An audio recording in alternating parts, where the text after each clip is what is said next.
இன்றைக்கி நம்ம வீடியோவில் பார்க்க போகிற ரெசிபி சுசியம் எப்படி பண்ணுறதுன்னு பார்க்கலாம். மைதா மாவு சேர்க்காமல் நம்ம இன்றைக்கி பாரம்பரியமான முறையில் சுசியம் செய்ய போகிறோம். வாங்க எப்படி செய்கிறதுன்னு பார்க்கலாம். அதுக்கு ஒரு பாத்திரத்தில் 1 டம்ளர் அளவுக்கு நான் பச்சரிசி சேர்த்துருக்கேங்க. அதே டம்ளரால் இன்னொரு பாத்திரத்தில் ஒரு 1/4 டம்ளர் அளவுக்கு உளுந்து சேர்த்துக்கோங்க. அடுத்ததாக நம்ம பூர்ணத்துக்காக கடலைப்பருப்பு ஊற வச்சுக்கலாங்க. அதே டம்ளரில் 1 டம்ளர் அளவுக்கு கடலைப்பருப்பு சேர்த்துட்டு 3த்தையும் நல்லா கழுவிட்டு ஒரு 2 மணி நேரம் நல்லா ஊற வச்சுக்கோங்க. நல்லா ஊறி வரட்டும். ஊறினதுக்கப்புறம் பார்க்கலாம். இப்போ பார்த்தீங்கன்னா நம்ம அரிசியும் உளுந்தையும் அரைக்க போட்டுக்கலாங்க. நான் வந்து அரைக்கிறதுக்கு கிரைண்டரில் போட்டிருக்கேன். நல்ல சாஃப்டாக நம்ம வடைக்கு அரைக்கிற மாதிரி இந்த மாவை அரைச்சி எடுத்துக்கணும். இப்போ இது ஒரு பக்கம் நல்லா அரைப்பட்டு வரட்டும். அதுக்குள்ளே நம்ம வந்து உள்ளே வைக்கிற பூர்ணத்துக்கு கடலைப்பருப்பு வேக வச்சுக்கலாம். அதுக்கு குக்கரில் நம்ம ஊற வச்சுருக்கிற கடலைப்பருப்பு சேர்த்துக்கலாங்க. சேர்த்துட்டு கடலைப்பருப்பு மூழ்கிற அளவுக்கு நம்ம தண்ணி சேர்த்துக்கணும். கரெக்டாக இருக்கும் வெந்து வரத்துக்கு. அடுத்ததாக நம்ம பருப்புலேயே நம்ம கொஞ்சமாக உப்பு சேர்த்து வேக வச்சுக்கலாங்க. இப்போ நம்ம குக்கர் மூடி போட்டு ஒரு 2 விசில் வரவிட்டு ஆஃப் பண்ணிக்கலாம். இப்போ பாருங்கள், பருப்பு நம்ம வேக போடுறதுக்குள்ளே மாவு இங்கே வந்து நல்லாவே அரைப்பட்டு வந்துடுச்சு. ஒரு அரை மணி நேரத்துலேயே நமக்கு வந்து மாவு நல்லா அரைப்பட்டுடும். இந்த மாதிரி நல்லா சாஃப்டாக நம்ம வடைக்கு எப்படி அரைப்போமோ அந்த பக்குவத்துக்கு மாவு அரைச்சி எடுத்துக்கோங்க. இப்போ மாவு எடுத்து ஒரு பாத்திரத்தில் நம்ம எடுத்து வச்சுக்கலாம். இப்போ இந்த மாவுக்கு தேவையான அளவுக்கு கொஞ்சமாக உப்பு சேர்த்துக்கலாம். ஒரு 1/4 ஸ்பூன் அளவுக்கு நம்ம வந்து சோடா சால்ட்டு சேர்த்துக்கலாங்க. இது சேர்த்துட்டு நல்ல மாவு நம்ம வடைக்கு எப்படி அடித்து எடுத்துப்போமோ அந்த மாதிரி மாவை வந்து நல்லா கலந்து விட்டு நல்லா அடித்து எடுத்துக்கோங்க. இப்போது இந்த மாவு வந்து ஒரு பக்கம் அப்படியே நம்ம மூடி வச்சு ஒரு பக்கம் அப்படியே இருக்கட்டும்ங்க.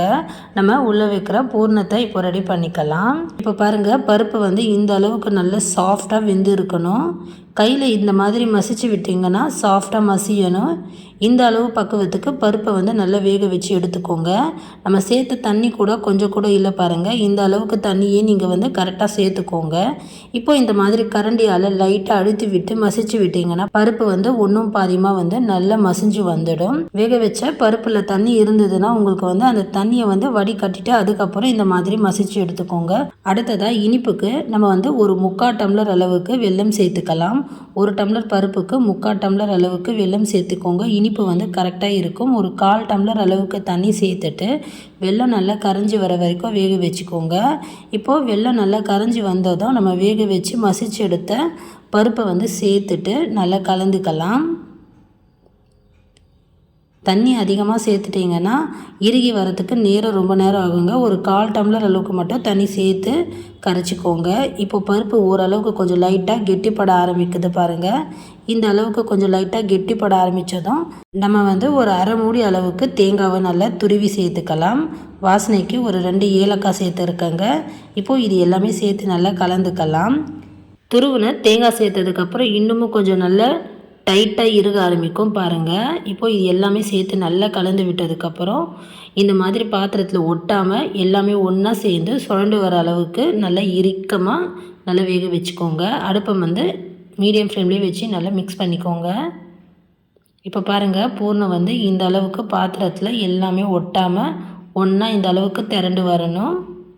இப்போ வந்து நம்ம அடுப்பை ஆஃப் பண்ணிவிட்டு நல்லா பூர்ணத்தை ஆற வச்சுக்கலாம். இப்போது கையில் கொஞ்சமாக நெய் தடவிட்டு சின்ன சின்ன உருண்டைகளை நம்ம உருட்டி எடுத்துக்கலாங்க.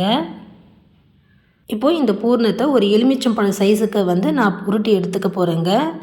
இந்த அளவில் நீங்கள் வந்து பிடிச்சு எடுத்தீங்கன்னா சுசியம் வந்து உங்களுக்கு ஒரு 12லேருந்து 13 சுசியம் கிட்ட கிடைக்கும். இப்போது நம்ம இந்த மாதிரி நல்லா உருட்டி எடுத்துக்கலாம். இதே மாதிரி இருக்கிற மாவு எல்லாத்தையும் வந்து நம்ம உருட்டி எடுத்தாச்சு பாருங்கள். இப்போது இதை வந்து நம்ம எண்ணெயில் போட்டு பொரிச்சிக்கலாம். பூரணத்தை மாவில் போட்டு நல்லா டிப் பண்ணிவிட்டு எண்ணெயில் போட்டுக்கலாங்க.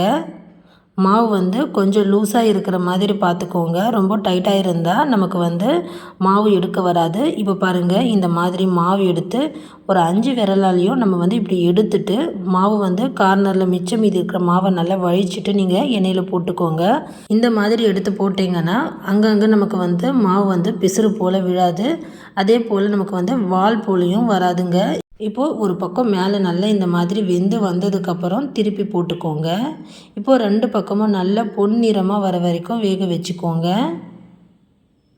இப்போ பார்த்தீங்கன்னா சூப்பராக வந்து சுசியம் வந்து நல்ல ஒரு கலர் வர ஆரம்பிச்சிடுச்சு. இப்போது எண்ணெயிலேருந்து நம்ம வெளியே எடுத்துடலாம்.